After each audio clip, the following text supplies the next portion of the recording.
Neemias, capítulo 1, versículo 11. Diz assim a palavra de Deus, preste atenção. Ah, Senhor, estejam, pois, atentos os teus ouvidos à oração do teu servo e à oração dos teus servos que desejam temer o teu nome. E faz prosperar hoje o teu servo e dá-lhe graça perante este homem. Então era eu copeiro do rei. Copeiro do rei. O personagem bíblico Neemias, muita gente conhece, é aquele personagem da restauração dos muros. Pequeno fundo aqui de historicidade, fundo histórico. Depois do cativeiro babilônico, o Império Babilônico cai diante do Império Persa, o imperador Ciro libera Israel voltar para a sua terra, eles retornam, nos dias ainda que voltaram Zorobabel, filho de Saltiel, e Josué, filho de Josadaque, também retornou tempos depois Esdras, e o templo ainda durante a gestão de Zorobabel, filho de Saltiel, ele foi restaurado, né? Terminou a construção do templo, vem Esdras também, está ali apoiando agora a restauração espiritual. O templo foi construído e o pessoal, né, começa também a passar por um período de restauração espiritual. Mas as cidades estão em desolação. Além disso, as muralhas da cidade estão todas em ruínas. E boa parte do povo judeu não retornaram. Houve sim caravanas voltando para Jerusalém, mas parte do povo não retornou. Permaneceram ainda lá na Babilônia. E durante a gestão aqui do rei Artaxerxes, Neemias, esse judeu, ele era um servo, um escravo ali do rei, e ele era copeiro do rei. O que é um copeiro? Por causa daquele paralelismo que se faz entre padeiro, que faz pão, e copeiro, a ideia das pessoas é então, copeiro que carrega um copo. Copeiro é o responsável pela copa da casa. O padeiro cozinha, que fazia massa, fazia pães. Antigamente não tinha comida como arroz, feijão, não. Boa parte do alimento era sólido como pão, né? Mas por isso chamado de padeiro. E o copeiro é aquele que, a imagem para a tua cabeça, é aquele sendo vestido de branco, um garçom, espécie de um garçom com um paninho branco no braço, sabe, uma toalhinha no braço. Pois não, senhor, o que o senhor quer? Quer que eu sirva mais para o senhor? Quer que eu sirva mais para a senhora? Era a responsabilidade do copeiro, não era só bebida. Acontece que vai citar alguns momentos dele servindo bebida para o rei, fica parecendo que copeiro é aquele que só traz bebida. Não, copeiro é o responsável pela copa da casa. A casa, eu estou falando casas maiores, casa de pobre, casa de pessoas simples. Na minha casa a gente come no chão mesmo, né? Casa a gente come onde tiver, come na janela, come no terreiro, come em qualquer lugar. Mas há pessoas que, né, há um padrão bem definido, cozinha onde se faz a comida, onde quem responsável, é o responsável ali, hoje é o chefe, né, chamado de chefe. Antigamente era o padeiro. E aquele que servia, o responsável pelo buffet, o mestre de sala, aquele que é o responsável do copeiro, esse é o servidor-chefe, é o responsável por servir. Este era o papel de Neemias, servir. Tudo que o rei quisesse comer ou beber, era o papel dele só isso. Bem, de certa forma, bem insignificante. Bem insignificante. Qualquer um poderia fazer esse papel. Então, nem como servo tinha muita relevância. Não, ele era um homem que destacava sua inteligência. Não tinha. Nós vemos hoje pessoas que querem interpretar como o copeiro era alguém bastante influente que aconselhava. Não, o papel do copeiro era servir. É claro que se o rei perguntasse, ele responderia. Ele poderia falar, não era mudo. Mas não usemos expressões que a Bíblia não diz, e nem que a história também não diz. Esse era o papel de Neemias. E ele está no intervalo do seu trabalho, chega o seu irmão, um dos seus irmãos, Anani, fala, cheguei lá de Jerusalém. E ele está chegando visitar o pessoal que está aqui na Babilônia, cá no palácio do imperador. E ele falou: olha, está uma tristeza, a cidade está toda daquele jeito, destruída, os muros destruídos, as portas queimadas a fogo. Então, quando ele recebeu aquela notícia, Neemias, então, sabe o que ele fez? Ele foi para a oração. Ele vai orar ao Senhor, ele vai chorar ao Senhor, ele vai buscar de todo o seu coração. Foi uma oração com o coração tão compungido que, quando ele se apresentar novamente diante do rei para servir, o rei vai reparar que ele está com os olhos inchados, que ele está com o semblante, o rosto inchado, de tanto chorar na presença de Deus, de tanto clamar ao Senhor. E ele está buscando a Deus ali, porque ele fala: Senhor, eu tenho que falar com o rei, então o Senhor dá graça, graça é favor, que o Senhor faça com que ele me escute, porque não é papel dele escutar, não é papel de eu dar, meu papel como copeiro dar conselho ao rei, mas o Senhor pode abrir uma exceção. Não é minha função, não tenho chamado para isso, meu papel não é esse. Sou copeiro, bem insignificante, mas o Senhor pode me usar. Me dê graça diante deste homem. Olha que coisa interessante. Ele foi pedir a Deus. Extremamente honroso, aqueles que pedem a Deus. Há pessoas que querem que Deus use eles, mas em vez de a Deus, eles vão ao pastor. Já dizia meu papai que o que é oferecido não tem preço. E aí, quando ele está na presença de Deus, ele fala: Deus, eu quero, me usa, que o Senhor faça com que eu ache graça diante desse rei. Quer dizer,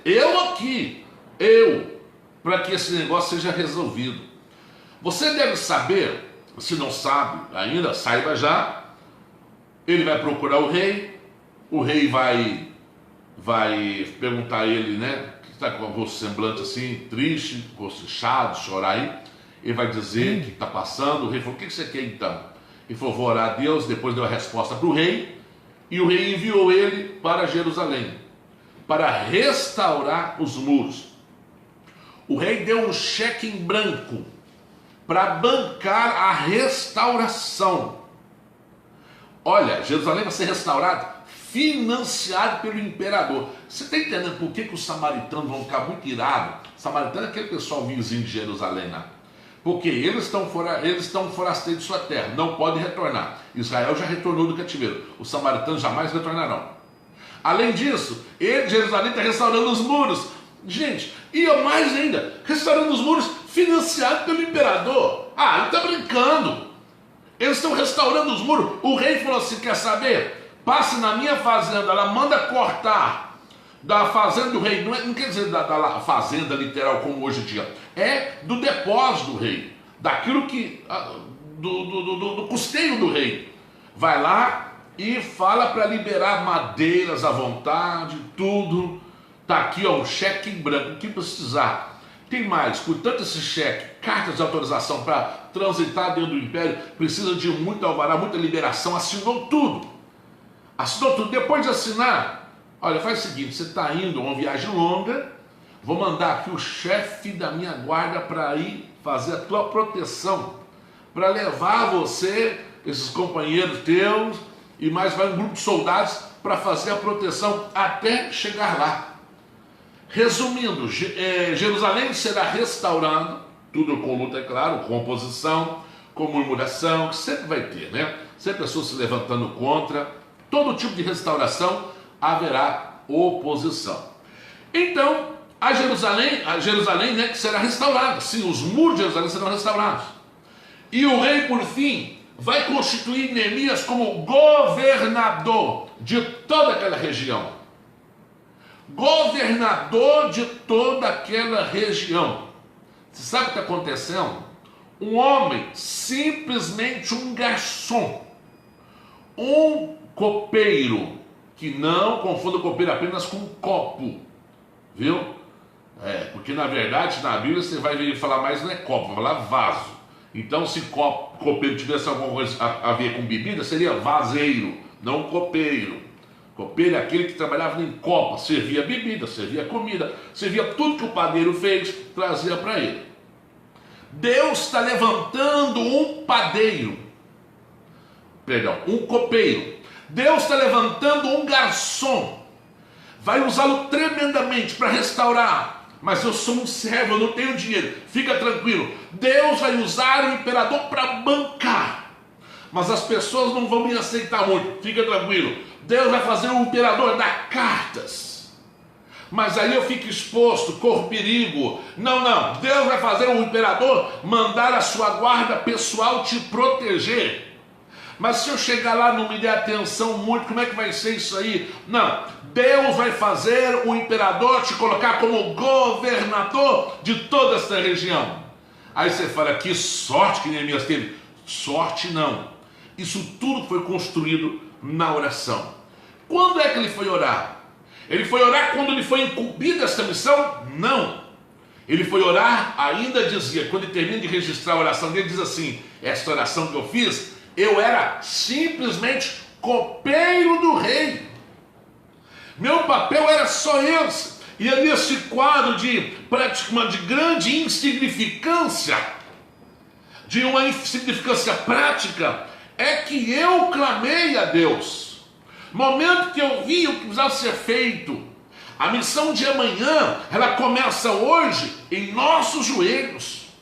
A missão de amanhã, os projetos de amanhã, a obra de amanhã, ela é começada hoje, nos teus joelhos, no teu momento recluso, fechado de oração. Quem sabe para este momento Deus preparou, este momento que o mundo todo parou, né? Este momento que o mundo todo está suspenso, que sobra mais tempo para você. Quem sabe foi para este momento que Deus preparou você, para você orar. Mas quem eu sou? Você não é nada, você é um copeiro, você é um garçom, você é simplesmente um homem hoje desqualificado para a missão, não no sentido literal para a vida, não, desqualificado para a obra que Deus há de realizar na tua vida, despreparado, sem condições, sem status, sem nada. É exatamente o momento de nós irmos para a oração. É a partir daqui que Deus vai nos honrar. Quando sairmos desse período, deste momento, nós veremos as coisas acontecer para nós, acontecer na nossa vida, e muita gente vai dizer, que sorte, como disseram de Neemias. Com certeza disseram, tem muita sorte esse homem. E aí, não sabe, não é sorte não. Eu paguei um preço. Vocês estavam ocupados nas redes sociais, murmurando, reclamando. Eu estava de joelhos chorando. Eu vi a desolação que estava. Eu vi o que precisava ser feito. Eu fui para a oração. Quando Anani me contou o problema que estava acontecendo em Jerusalém, não fui para postagem de WhatsApp, Facebook lá, contando as misérias, não. Quando me contou a situação que estava a capital de Israel, Jerusalém, eu não fui para reclamar para os outros, não. Eu fui para a oração, e na oração Deus me capacitou, me preparou. Quer saber mais? Quando Neemias estava construindo os muros, o samaritano falou assim, coitado, não tem capacidade, não vai para frente, uma raposa vai destruir esses muros. Esse homem não tem curso, não tem curso de engenharia, não tem preparo, nunca construiu um murozinho, nunca fez uma cerquinha, vai fazer muros enormes, uma raposa vai destruir. Não vai, não vai. Esta obra não está estruturada no conhecimento intelectual, na capacidade, né, agregada no centro acadêmico. A capacidade de Neemias está nos joelhos dobrados na oração. Você observa que o tempo todo Neemias está falando, está trabalhando, está conversando com Deus. Ele está falando alguma coisa aqui, de repente fala, Deus, ó, o Senhor está vendo. Ele orava o tempo todo, mas ele não deixou a missão começar para orar, não. Aproveite para orar antes da missão. Muitos nem chegarão à missão porque não oraram. E muitos chegarão à missão, mas não irá avante. Os muros realmente serão destruídos por uma raposa qualquer. Sabe por quê? Porque não prepararam antes. O nosso preparo é na oração, é na busca incessante. Eu creio no poder da oração. Eu creio no poder da intercessão. É isso que o Senhor está dizendo. Neemias era um ninguém, mas ele aproveitou o momento de intervalo para orar, para clamar a Deus. Quando voltar nos nossos cultos, você voltará com os rostos inchados de tanto chorar na presença de Deus.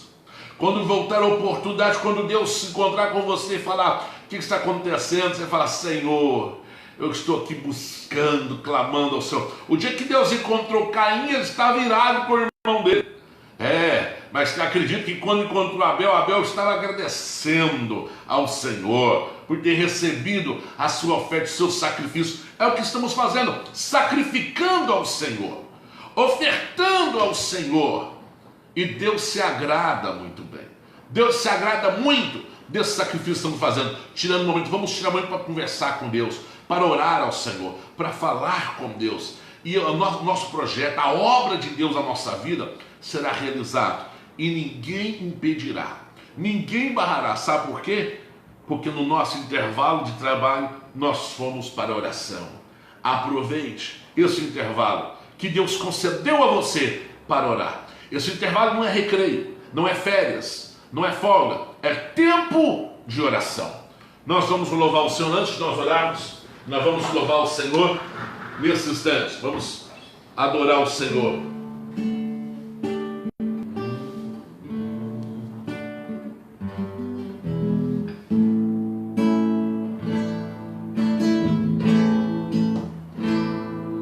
O que fazes aí, Elias, escondido na caverna a chorar?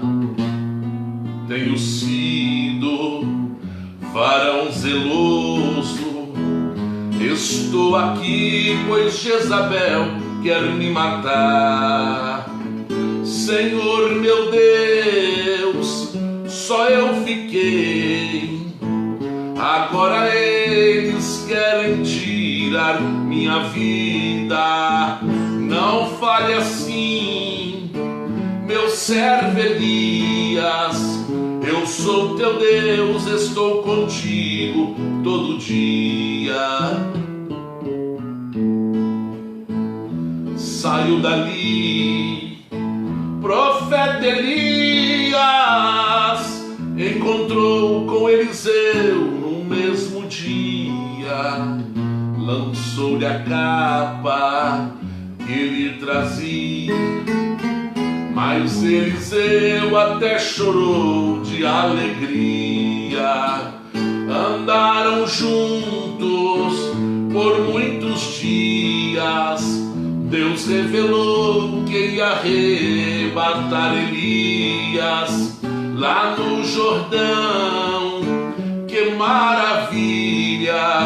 Deus meu, eu quero a capa de Elias.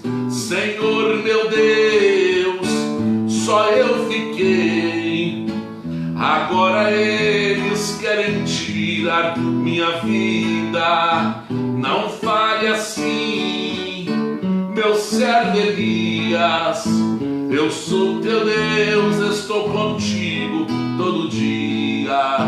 Eu sou teu Deus, estou contigo todo dia.